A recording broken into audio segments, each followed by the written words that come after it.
Hello bachcho, we have a question. A drop of water of volume V is pressed between two glass placed so as to spread to an area A. Okay. If T is the surface tension, the normal force required to separate the glass plates is. Okay.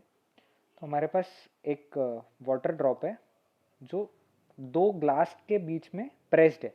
Okay, to an area A. तो ऊपर जो cross sectional area आएगा यहाँ पे, that area is a. ठीक है. Okay, यहाँ पे जो क्रॉस सेक्शनल एरिया है वो ए है. Let's take the distance between these two plates as X. ये एक्स हो गया distance between two plates.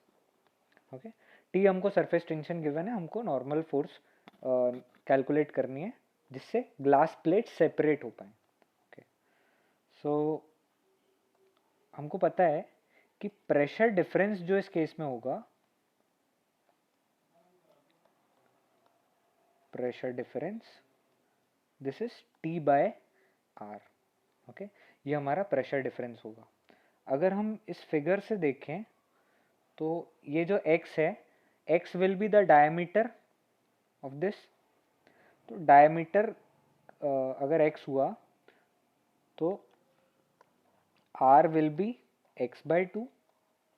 Okay, तो हमारा प्रेशर डिफरेंस P में हो जाएगा T बाय x बाई 2 और 2T by x. 2T by x.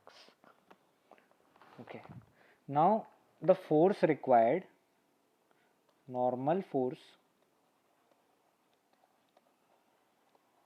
required will be pressure into area. Okay, pressure into area और 2T by x into area A. Okay, now हमारे जो options हैं उसमें volume का एक टर्म है. तो क्या हम लिख सकते हैं कि volume V is equal to area, cross sectional area times x. लिख सकते हैं हम. ओके, सो हमको यहाँ से x की वैल्यू मिल जाएगी. x will be area by volume. Okay, x will be volume by area.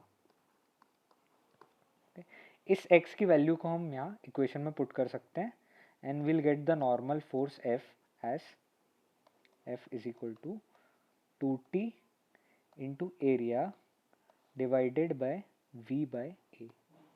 ये एरिया का टर्म ऊपर न्यूमरेटर में आ जाएगा. So will get 2T by V into A square. Okay, तो ये हमारा आंसर है. Let's see which option is matching. Option B is matching and option B is the correct option.